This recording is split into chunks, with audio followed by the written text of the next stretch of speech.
Hey guys, this is Jesse from Plymouth. As far as Dallas Turner, I know his use seems to have been limited.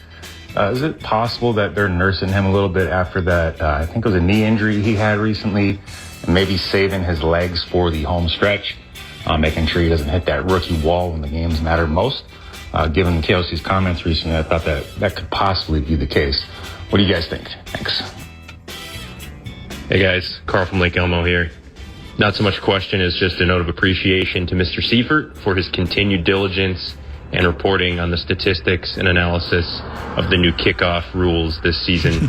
For someone who has long appreciated and loved the kickoff returns, I'm glad he's kept at it every week, giving us, the people, stats and figures on the kickoffs. Thanks, Kevin. To the latter point, and thanks for the contributions, Kevin Seifert is in studio.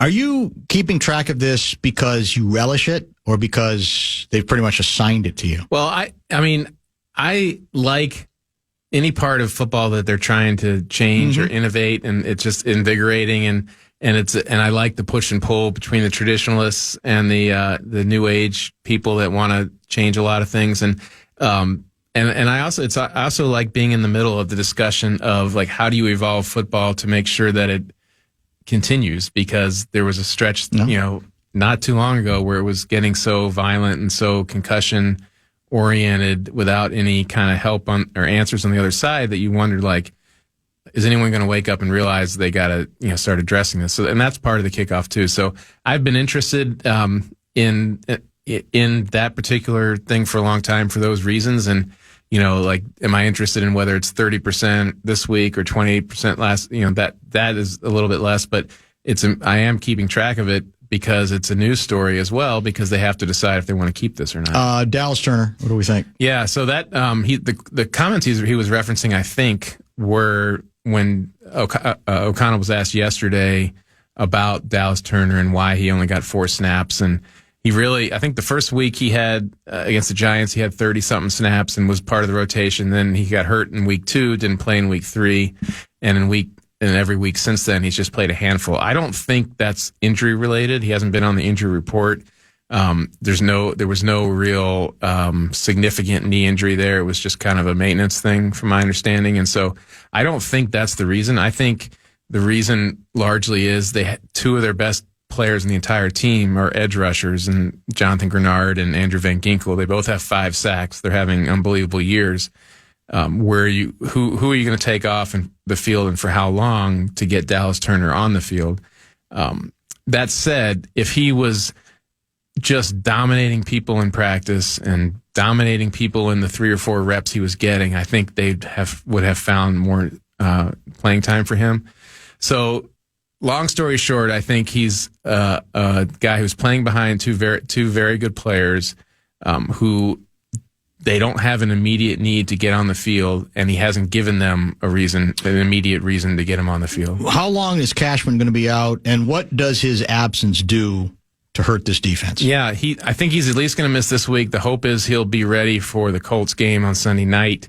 He's the green dot guy, and so he's the organizing factor out there when he's there. Who green dots it when he's not? I think it was Pace. Was it Pace? Okay. I actually didn't check, but that's my guess. And he's fine, but like obviously Cashman had pretty good thing going there, and he's been a really good tackler, and not just because he's leading the team in tackles, but like he's not a lot of misses there, and some really high energy plays, and very versatile in terms of being able to cover people or stand up to the run. So they just miss really solid, play-by-play presence where you can count on him being where he's supposed to be and making the play that person is supposed to make. What is turf toe? Turf toe is where this is going way back to the old artificial turf that was like a carpet that used to be on the field, and you'd be running and you would stop and your foot would get caught in the turf, and sounds like you're stubbing it.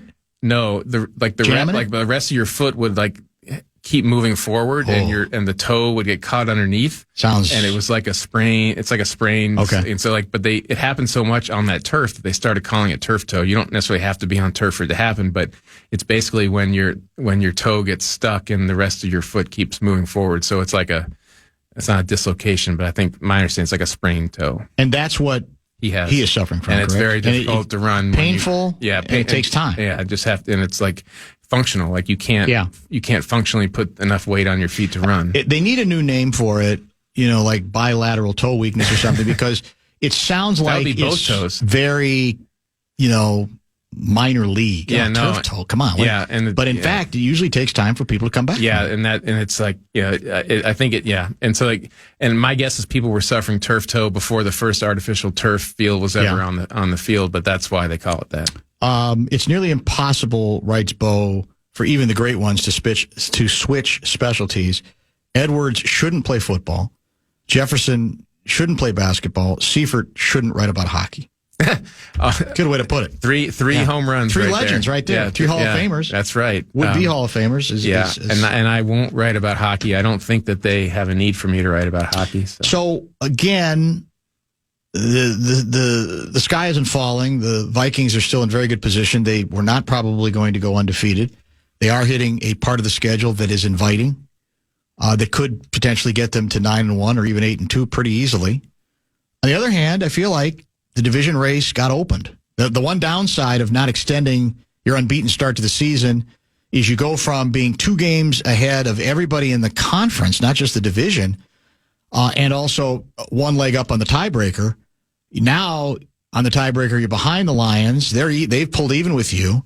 The Packers are only 1 game behind, correct? Yeah. 1 loss. And the Bears, I don't think the Bears are going to hold up because a lot of this is schedule related, but it feels like the division is very much in play again. Yeah, I mean, you win your first 5 games, and then you're in first place the whole way through, and then you lose 1 game, and you're already not in first place anymore. And so seems cruel. Yeah, and then home and road is the other thing, and not that it's part of tiebreakers, but people always have the idea that you have a better chance of winning at home than you do on the road. And interestingly, in the past probably 5 to 10 years of the NFL, the gap between home and road winning percentage has gotten closer, and it's not quite as much of a slam dunk to say that, or to be worried that, now the Vikings have given up their home game already to the Lions and they have to go there and beat them. It's not as big of a challenge, I think, as it used to be. Lions' schedule continues as follows. They host Tennessee, at Green Bay, at Houston, host Jacksonville, at Indianapolis, and then they're hosting the Bears and hosting the Packers, and then they're hosting the Bills. So they do get into some tougher games later, but they also in the middle have an opportunity. Now, Houston's good, I think, and Green Bay there is not certainly a cakewalk. Does the NFC, as we get closer to the mid part of the season, are you getting the sense that this is a year where the heavyweights cannot be counted on for various reasons, including the Niners, the Eagles to a certain extent, and that's part of what is presenting itself here is that there's, if not a changing of the guard, to use that awful cliche in the conference, there is at least some shifting where the heavyweights that we expect every year to be a factor don't feel like they're quite as dominant as they used to be. Yeah, there's still time in my mind for the 49ers to catch fire, and they're not, I think, what are they, 3-4 right now? I think that's correct. It's not like the sky has fallen. They did lose Ayuk, and then Deebo Samuel had pneumonia, so they're a little bit short. Purdy was awful last week. Yeah, at receiver, and maybe this just for a lot of reasons, this isn't their year, but there is still plenty of time for them to catch fire, and for another team to catch fire. Even we saw Tampa last night, and they didn't look that great, and they lost 2 of their receivers as well. But teams like that, like there's always a team that catches fire and rolls in the second half of the season, and there's still definitely time for that to happen. The Niners are 3-4, but they're only 1 game out of the NFC West lead. Yeah, Seattle's 4-3. Even Arizona's like in Arizona, they beat the Chargers last night, and there's just I think that pulled them to 3-4. Arizona, and That's they still have a long way to go, but that's the kind of team that sometimes that kind of team comes out of nowhere in the second half of the season. There's somebody in the NFC I think is going to do that, and it doesn't mean that the teams that are atop right now are going to sink back down, but there'll be somebody. I didn't watch a minute of the second game of the doubleheader because I'm not interested in your ESPN Plus nonsense. What? Sorry, it doesn't cost that much. Where does it end? There's always another cost. Maybe cut one of your other ones. Well, maybe that's what I need to do. Let's put $1,000 in somebody's hand, shall we? The Fan and 2 men and a junk truck want to give you a chance to put $1,000 in your hand. It is our national cash contest, and the keyword for the 4 o'clock hour is money. Go to KFAN.com and enter the keyword money. Maybe when we come back, our final segment today with Seifert, we talk place kicking. Is it too dangerous to do that when a Vikings kicker has not yet missed a kick? And should the head coach have allowed him to try, not the 68-yarder, but the 73-yarder after that penalty late? One more segment with Kevin Seifert, and then we'll head to the West Coast, chat with Alan Horton, the radio voice of the Timberwolves. You can hear the Wolves opener tonight on the Fan at 8:45. It's the second game of our radio doubleheader. First game is Wild at Panthers, 5:30. That's why we're out early. And then Wolves at Lakers. How much National Basketball Association stuff have you covered over your vast career? More than hockey, but not much more. Okay. I think I did Any Wolves? I don't think I've done any Wolves. Okay. I did a lot of college basketball early in my career. Not here, though. No, I did Maryland and Virginia. How about your guy quitting? You were devastated. Tony I saw Bennett, your yeah. tweets. Did you blubber? I had a good outlet of Virginia alumni on text string that we were able to all talk about. Get it out, yeah. And then rip all the columnists who ripped him for the timing of his departure.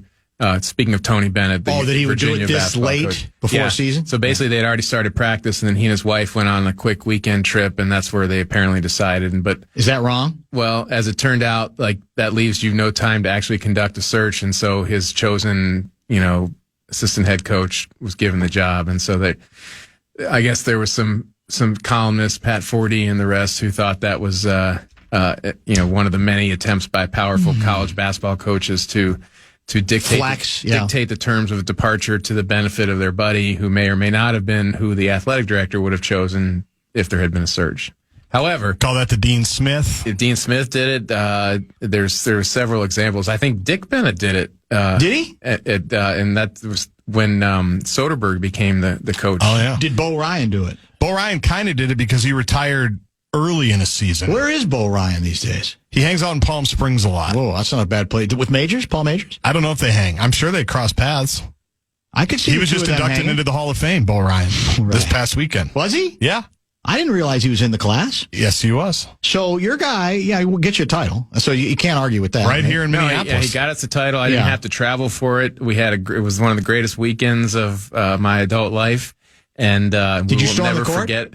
No, I was too far away. Okay. But we did stay for everything, and then finally, when they had to kick us out, they kicked us out. But that's our only Virginia's only basketball or football championship. So we certainly will cherish that forever. Who is on John Grisham's short list to get the permanent job when it opens up? He's one of many. He's a big cat booster. Is he facing some new? I thought I saw a headline. He's facing some.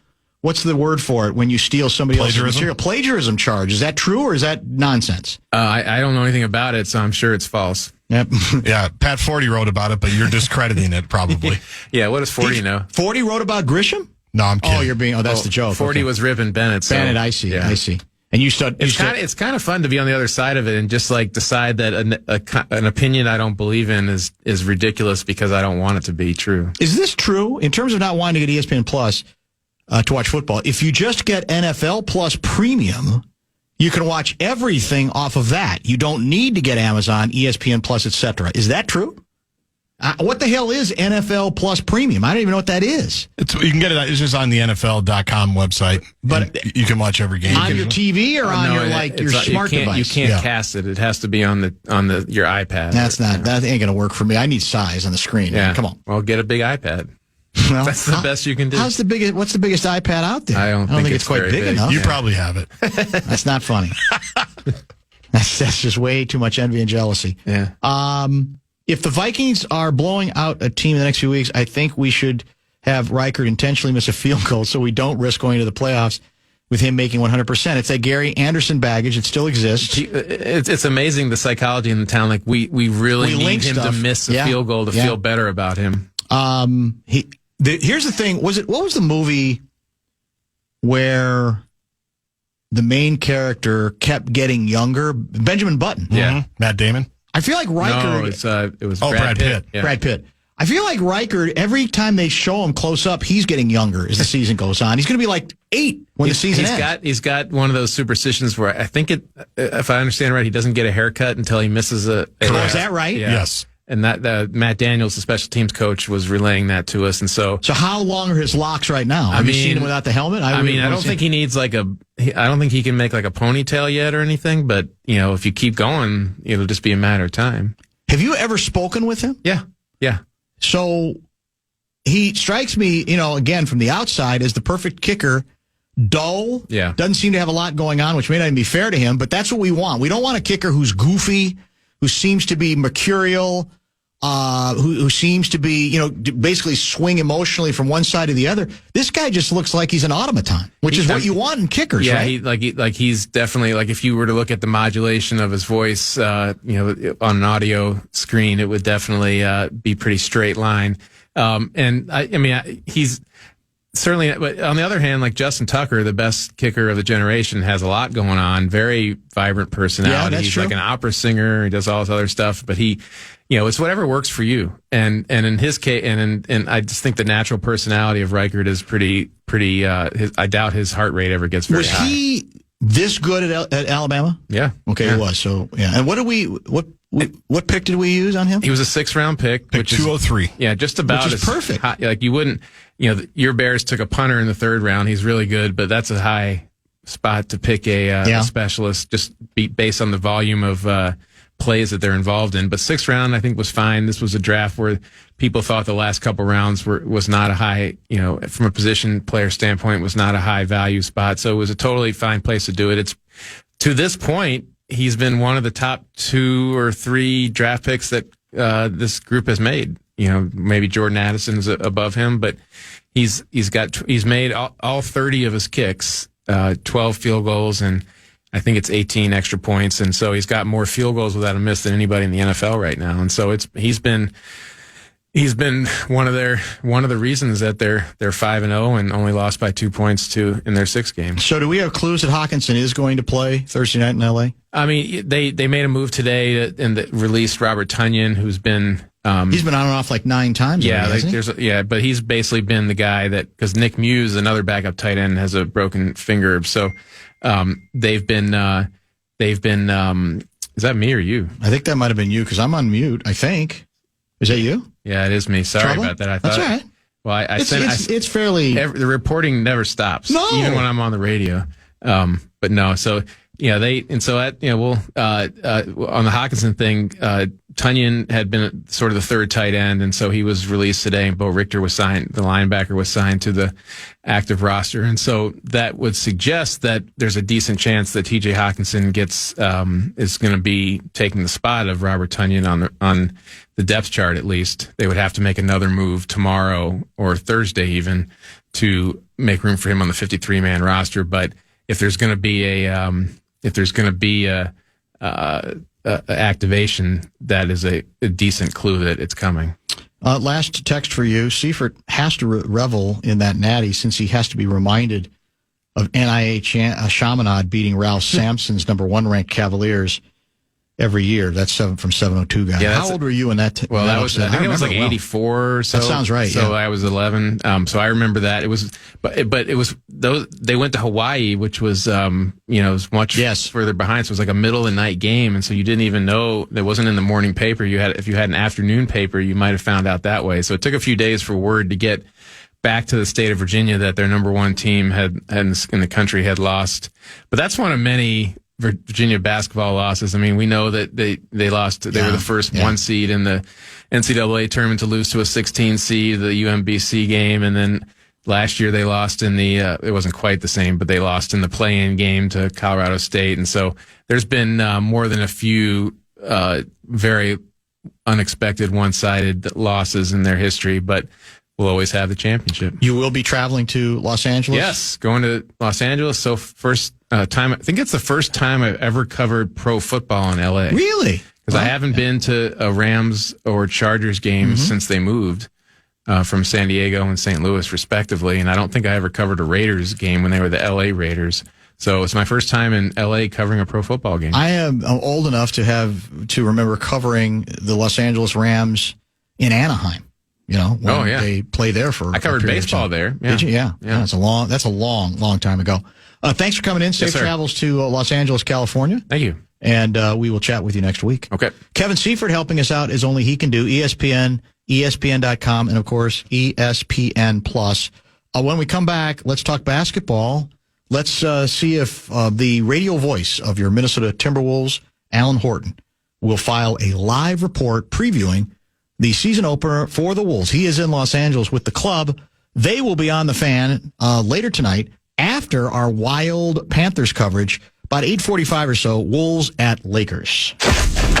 Time now for the Vikings Report on the Fan, presented by Miller Lite. Vikings safety Cam Bynum joins Barrero next after this from Miller Lite. Wolves open tonight, regular season opener, the second game of the national doubleheader. You've got three pretty historic franchises: New York, Boston, Los Angeles. Then what? And then it's us. Who knew? I have to believe that for our next guest, it's emotional because he's been around for a while and he knows just how patently absurd many years it would have been to consider that the league powers would say, let's make the Wolves part of the opening night doubleheader on TNT, sort of the premier outlet. Alan Horton, kind enough to join us from Los Angeles via the Connecticut Water Systems hotline. You can't possibly, given your history and this team's history, take for granted this opportunity. No doubt, Dan. It's and Wolves fans are right there with us. Like it's just you remember the Kurt Rambis era. That's the 32 and 132. Man, who knows? I might bump into Kurt Rambis at the Laker game. You might. I've crossed paths with him a couple times through the years. I don't think he can hurt you anymore. I kind of chuckle when I see him. Yeah. What's that? I don't think he can hurt you anymore. No, I think, he's still a little taller than me, but I've got the quickness on him. He's not moving very well. So I think you're right. I think the damage he could have done was in years past. But, 15-win seasons, 16-win seasons, 17-win seasons. The hopes that maybe you made one TNT appearance a year. Yeah. You check the calendar, you check the schedule when it comes out. Christmas Day was always way off in the distance, something that you hope to get to one day. But now you're there. Now and then TNT has been doing these opening night sort of celebrations. I was a little surprised. It only goes back to 2002. Before 2002, the NBA just opened its schedule on a Friday night with like 12 games or 10 games. But then TNT said, hey, or the NBA said, hey, let's market this thing. Let's put some premier games together. And so this is the first time the Wolves are a part of the NBA's opening night. And so it is pretty cool. You're in LA. ESPN's right across the street. So Julius Randle did ESPN today. Ant's got so much going on that he's just a superstar status with his Netflix series is on a video billboard. I'm looking out my room in downtown LA and I can see it on the video board. And then he's got an Adidas ad that follows that up. Plus all the stuff with Justin Jefferson, which got dropped in the last 24 hours and stuff. So it's really been sort of this marketing blitz, and no surprise right at the start of the season. But it's definitely going to be special when you're taking the court against LeBron James and just being in the arena for shoot around, Dan, that the lights are just, there's something special about LA with that court and with that color. I mean, we're not purple and yellow fans, but man, that it just rings true to success with the way that franchises won. Those lights are so bright in that arena. It's going to be awfully fun tonight. One of the questions we examined early in the show is what really is one of, to me, the more intriguing questions about this season. We kind of know who's going to start games, at least early. I'm far more fascinated with who's likely to finish games, because it does strike me that, especially with DiVincenzo, there may be occasions when he is finishing ball games. So what do you think about that whole issue? How you think Finchie will deal with that? What will go into that decision-making? And is it a season where it's more likely that we're not going to necessarily see the starting five at the end of every game? Yeah, I think that's very possible. And Dante's the guy that really throws it's a good wrench to throw into the problem. Exactly. But yeah, it won't be necessarily the starting five, because I think Dante is just going to have a great year. I think he's one of the really intriguing storylines heading into the season as Wolves fans get a taste for him on a nightly basis. Let's face it, he was a big part of this trade, if not the part of this trade for Karl Anthony Towns, because Julius Randle might be short term, might be longer, who knows, Yeah. but Dante's going to be here a while. They love his game. And when Chris Finch says he's plug and play, I mean, I noticed that from the very first preseason game after he said, I was like, wow, he looks like he's been a part of this team for the last couple of seasons. Like, he didn't skip a beat. There was no issues in running the offense or knowing where he's supposed to be defensively. And that speaks to, his basketball IQ, his playing level. And, he took 9 threes a game last year. He got big run with New York. And I think the Wolves see big or maybe even bigger things for Dante. And yeah, he could find himself in that closing five. It might depend on how Jaden McDaniel, I guess it kind of depends on matchups and how games are going. Jaden probably gives you, he's an all defensive player. So you might want Jaden on the floor, but, maybe that shot, even though Jaden has shown he can shoot it, you might need to find a way to get Dante on the floor. And, I think Naz Reid is maybe another guy that could close a game or two, depending how things are going. Well, to me, you hit on the more likely scenario where it could be on a given night, McDaniels. I'd like to think if the Wolves mean what they say about this year, which is everybody is willing and ready to sacrifice because we do have more options and we think we have more depth, that even Rudy occasionally might not finish a game. But I'm not sure that works. I still get the sense that some players are kind of grandfathered in. And this, by the way, is not an anti-Rudy rant at all. We do not participate in that nonsense. But I could see from a matchup standpoint, I mean, I could certainly see Randle at the 5, right? Depending on who you're playing against, you go, man, you could have a hell of a dynamic lineup. So where does Rudy fit into this whole thing? Or do you think he is kind of grandfathered in? No, I think it depends on what kind of opponent you're playing in the matchup for that night and how that game is going. I think that dictates a lot. And I think there might be some nights where Rudy is not the answer at the 5 down the stretch. It's the national narrative has always been, well, Rudy he gets played off the floor, right, and you can't play him down the stretch and playoff games and all that. And, I don't think that was the problem against Dallas last year. I don't think it was the problem against Denver the year before. I think there are a host of issues that cause you to lose series, not necessarily one guy being exploited. And I think if that did happen to that extent, I think Chris Finch would not hesitate to go with a different lineup. Because you're right, you have to back up what you say with how you approach and decisions you make in the game, because otherwise your words hold no meaning. And one of the reasons why Chris is such a good coach, I think, is that he does back up what he says, because the players believe in it and they play hard for him, and that's what you need every night. Julius Randle, of course, is the other big piece besides Dante in the Cat trade. The history between him and Finchy going back to New Orleans is now very well established. I think the fair question to ask on Randle is the obvious one. Even though his assist numbers are actually quite good, he's capable of being a very effective playmaker. He kind of got used to, in New York, backing people down and holding on to the ball a little bit. So what have you seen in practice? What is fair to expect on how well Randle is integrated into what otherwise, certainly this preseason, was a wide open, fast-moving offense with the ball not getting sticky at all? Yeah, they want to be able to push the pace. They would like to get some more opportunities, or at least explore the opportunities that come when you push the ball quickly in the front court, because the Wolves could use a boost to their offense. They were 17th in offense last year. They have ideas of being a top 10 offense, and if you put that together with, even if your defense drops a little bit, I think with Rudy, you're guaranteed a top 10 defense, and I still think they'll be top 5 in defense. But if you have a top 10 offense to go along with that, I think you're in really good shape. And part of that means pushing the pace a little bit. And you're right, and last year it was, when the ball did get sticky, it was Cat and Ant who, have the ball more than most players, and they were guilty of that a little bit. I think it's going to be a balance, because you can't tell Julius to play a completely new style of basketball. But what the great thing is that when you talk to Julius, he is First off, he's one of the nicest people I've ever met. He is super just excited to be here.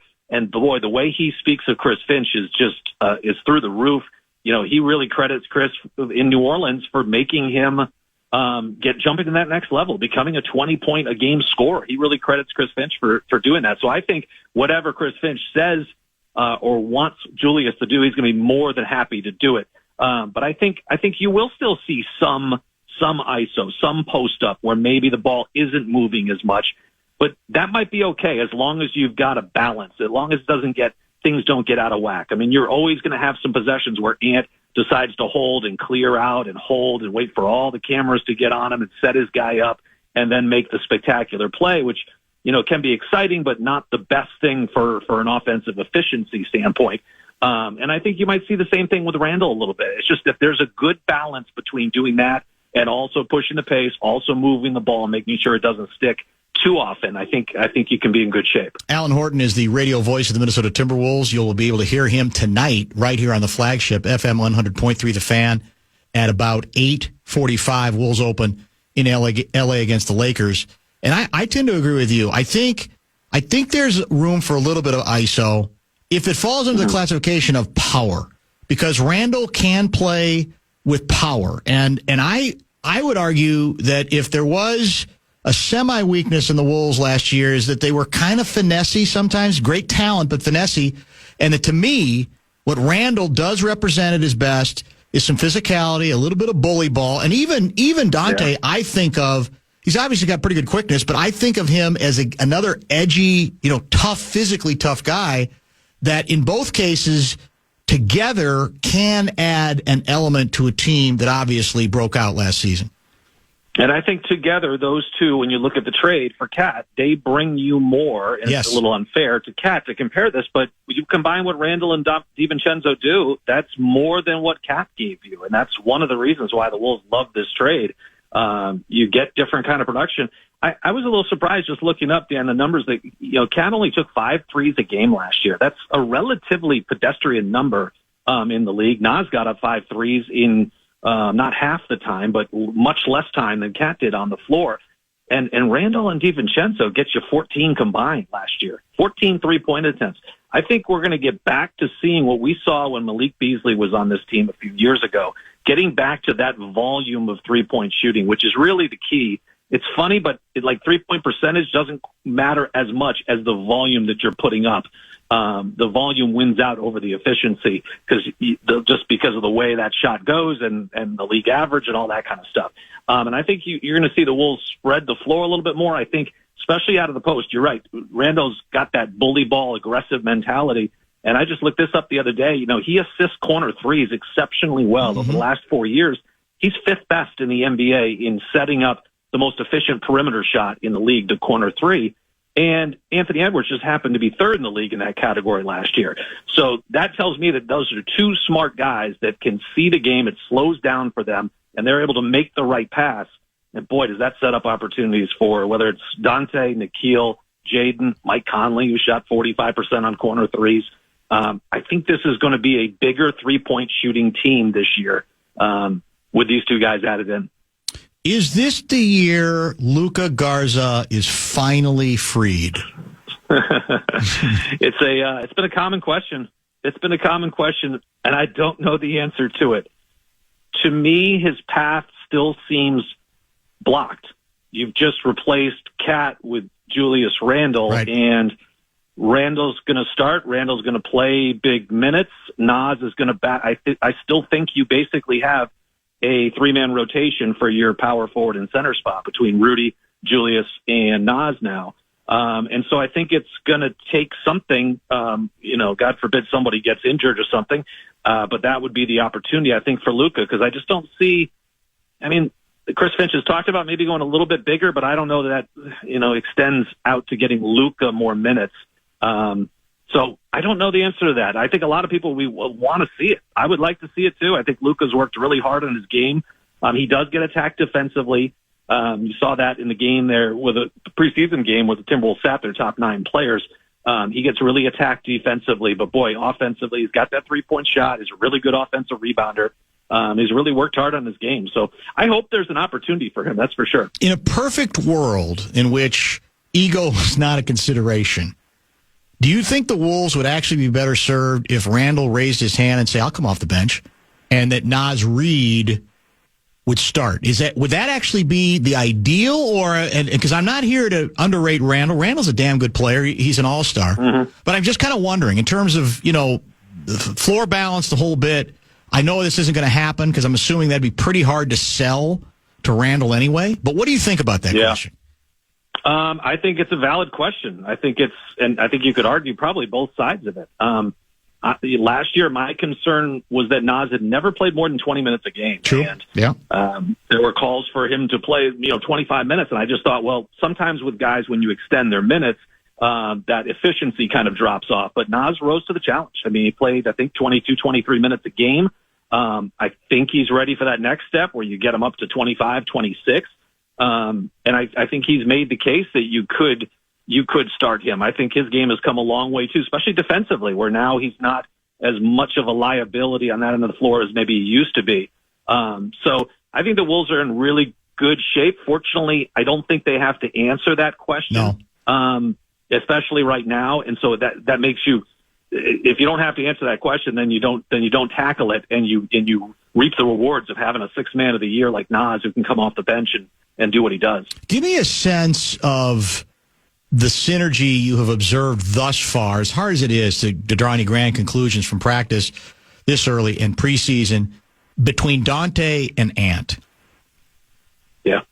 I think Dante has meshed already with almost everybody. I mean, it's just, this is what he brings to the table, is that he literally is plug and play. I feel like I'm going to say that probably 100 times this year. He just fits in with what you're trying to do, and any team would be able to mix him in immediately. The more those guys do play together, just the better things are. They get a read for one another, but it's uncanny almost how well he's fit in and hooked up with Ant a number of times. Yep. I think the synergy is really coming along for. I thought the Chicago game in the preseason, Jaden McDaniels had a really good synergy with Rudy. He set him up like 3 times, which I thought was a really big number considering last season. I don't know that those guys hooked up all that often.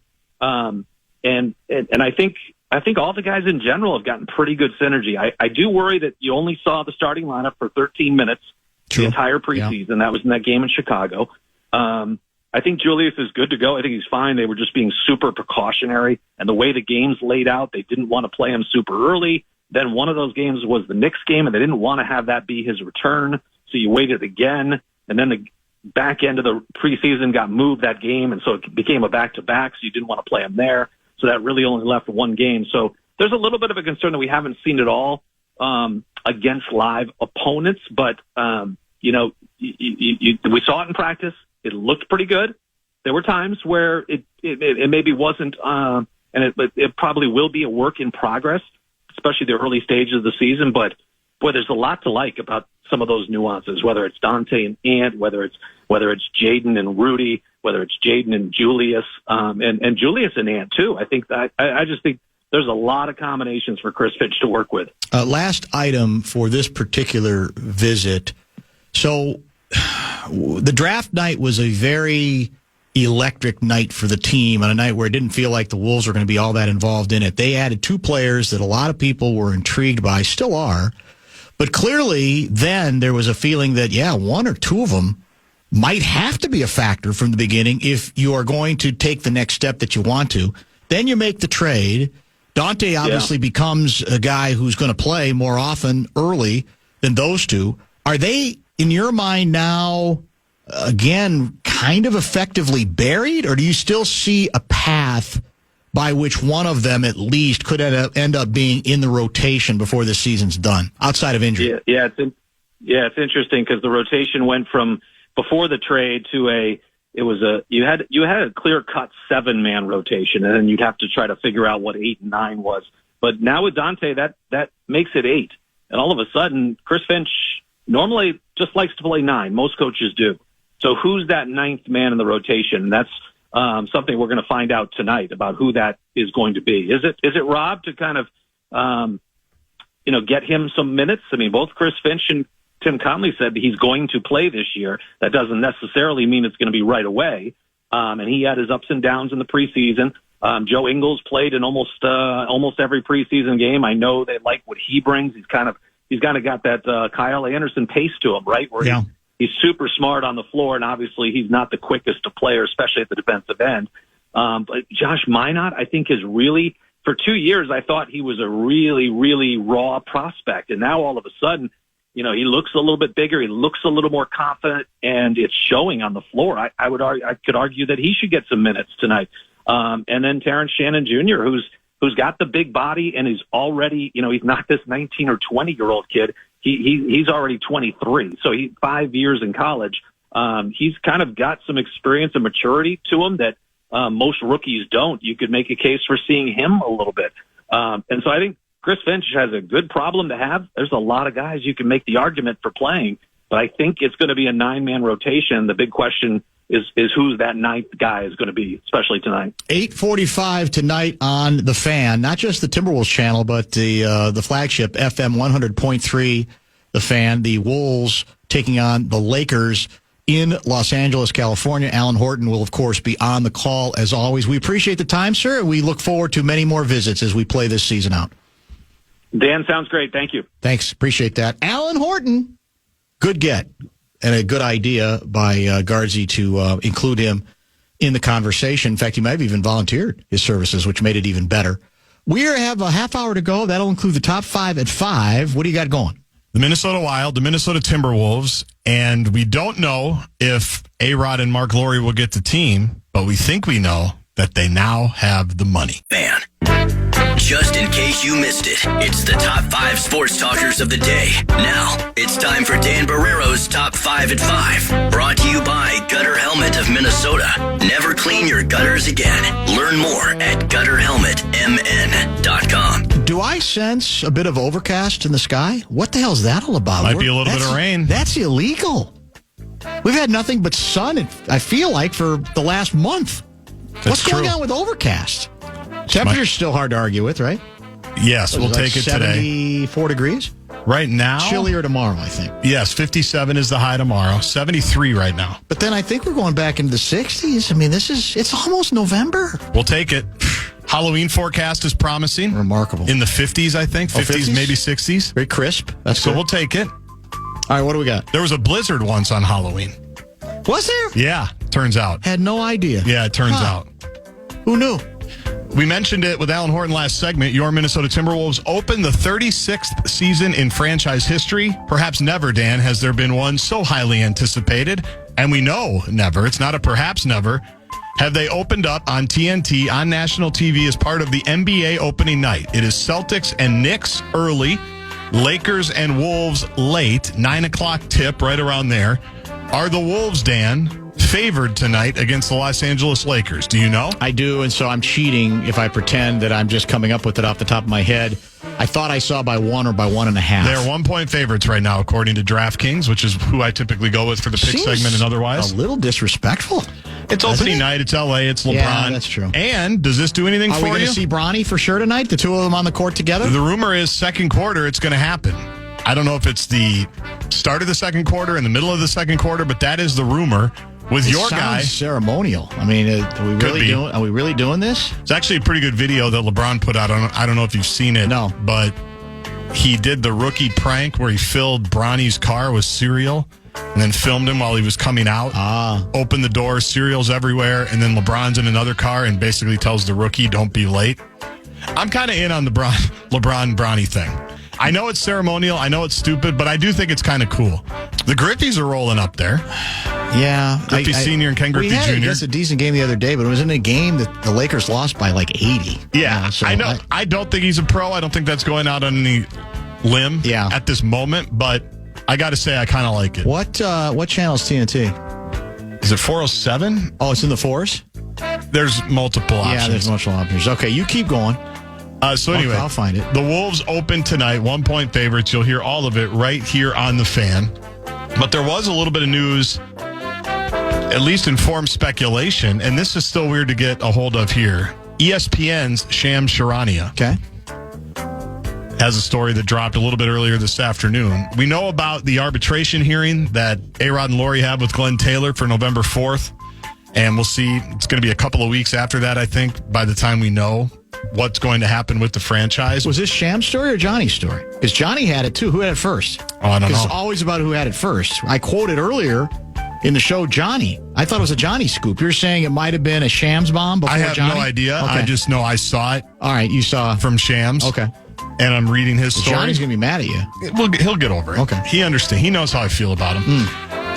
But they apparently, Lori and A-Rod, have $940 million in a bank account ready to wire immediately. That's a lot of money. To Glenn Taylor. $940 just sitting there. Do you get good interest on $940 million? I would think you would. Don't you think? Actually, yeah. I think so maybe they'd want it delayed a little bit and they can keep some of that money. Right. But if they get outright approval, they say they are ready to go and would like to buy Glenn Taylor out completely and not let him keep the minority stake, which was the original plan. But we know by now the original plan has been completely blown up and has gone completely pear-shaped. So we should know, hopefully in a month or so, the future of what's going to happen down there at Target Center. Your thoughts? Yeah, and to me, the most interesting aspect of the story was that the original plan was, even if the new guys on the block got majority control, Taylor would hold on to like 20%. And now under this new scenario, Taylor's gone. He doesn't exist related to the Minnesota Timberwolves. They would erase him. They would utterly and completely buy him out. Further evidence of the hatred between these two sides. At least now, well, I want to say we're closer to seeing the finish line on the deal or on the arbitration, but there may be a couple of other, parts of the process before we get any kind of resolution. Meanwhile, that's the second game of the NBA doubleheader and the fans doubleheader because the Wild are in Florida to take on the Panthers. That starts immediately after us, about 20 minutes from now. Russo on the scene, reporting Ryan Hartman is out tonight for a second straight game. He's skating again, but at the morning skate, said it's clear to see that he's limited.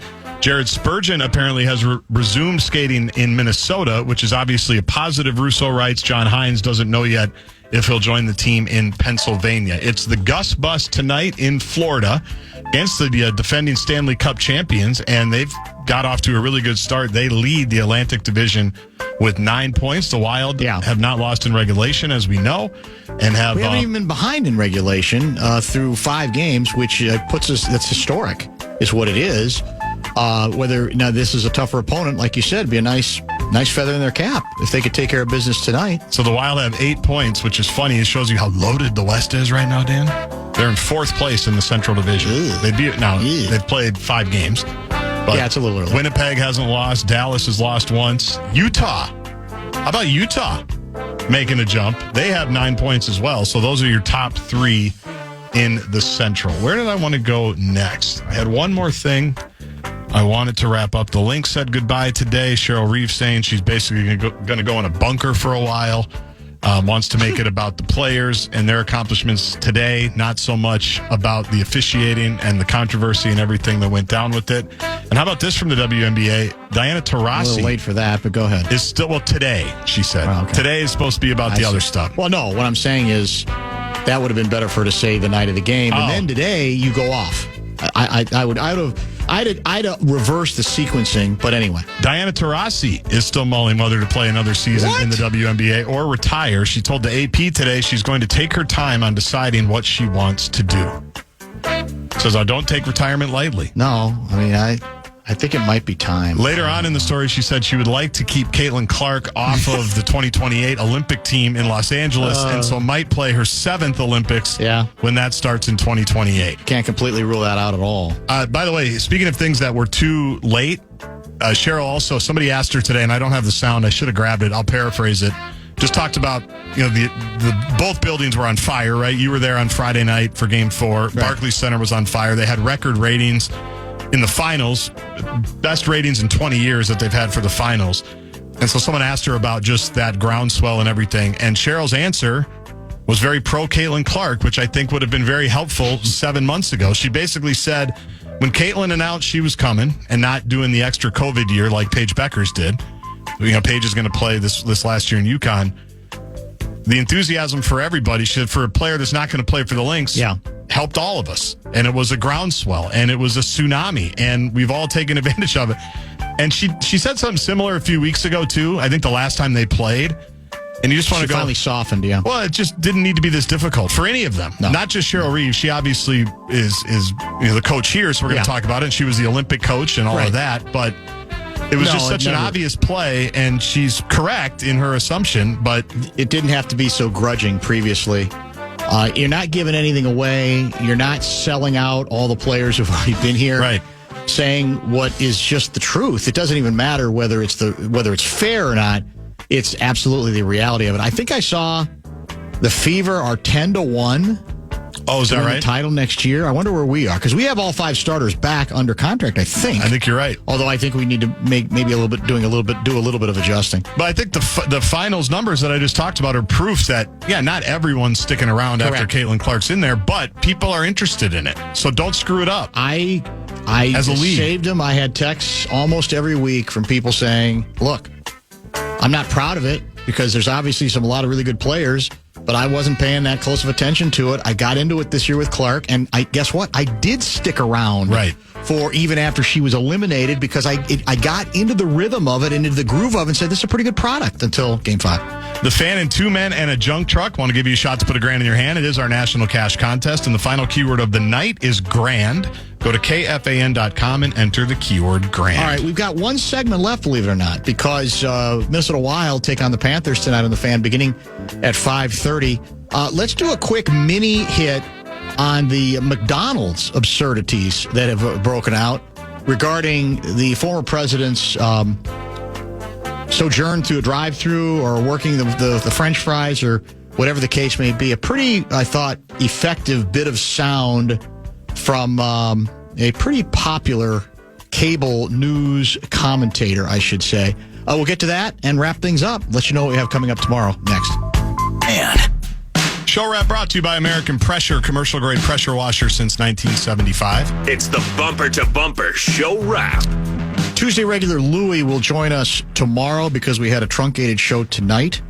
A reminder, Wild Panthers coming up next on the Fan, followed by Lakers and Timberwolves. Max and Parker Fox will be available in between those two games. Tomorrow we'll also have, in addition to Louie, we'll have Mace in Your Face and Pat Kessler. Jon Stewart responding to the media hyperventilation over the McDonald's appearance of one Donald J. Trump. Let's listen. And the poor, sweet media. Oh, poor, sweet media. They know they're mad. They're just not exactly sure which thing they should be maddest about anymore. But I can tell you one thing, media, it probably shouldn't be the McDonald's thing. This was entirely staged. There was a fake customer, yes. He is so inept at pretending to be a real person that he really, literally cannot operate the fry machine as a normal worker because he would be incapable of doing so.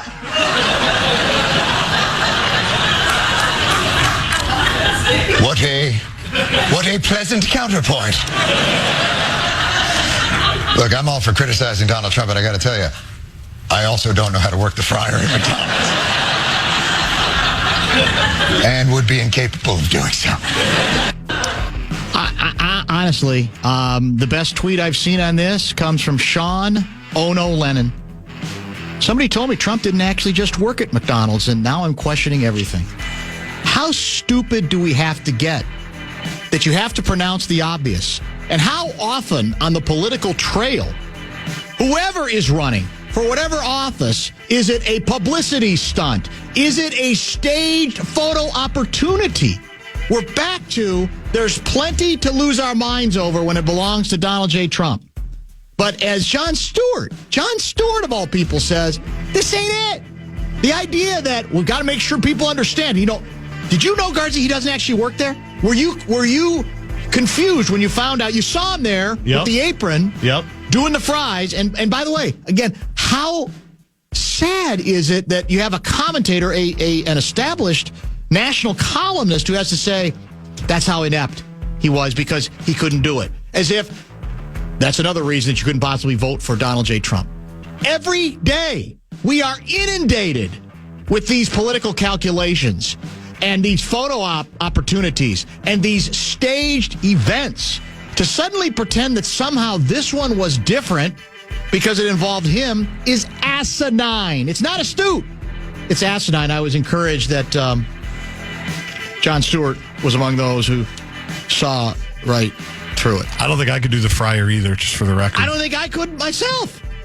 And what would that be indicative of? Not capable of being the president of the United States? No, there's like 18,000 other things that should be ahead of the list. But it's that breathlessness with which we've got to make sure he doesn't gain any advantage or any oxygen from it. How many photo opportunities do you think we've had involving our guy Walsey? Well, I was going to say, I don't think he knows how to work the dairy building shake machine at the state fair. I think he was just handing them out. Moronic. It's just bizarre and ridiculous to me, but it was worth a minute or two. Kessler will be with us on tomorrow's program, and tonight it's live and local. Wild at Panthers coming up immediately after we wrap up, and then it's Wolves at Lakers as well. So it's a nice doubleheader for Minnesota fans, all right here on the flagship FM 100.3 The Fan. Great Vikings analysis from Kevin Seifert today. If you missed it, he joined us between 3:30 and 4:30. And speaking of the Wolves, the radio voice, Alan Horton, filed a live report at about 4:35 or so from Los Angeles, California.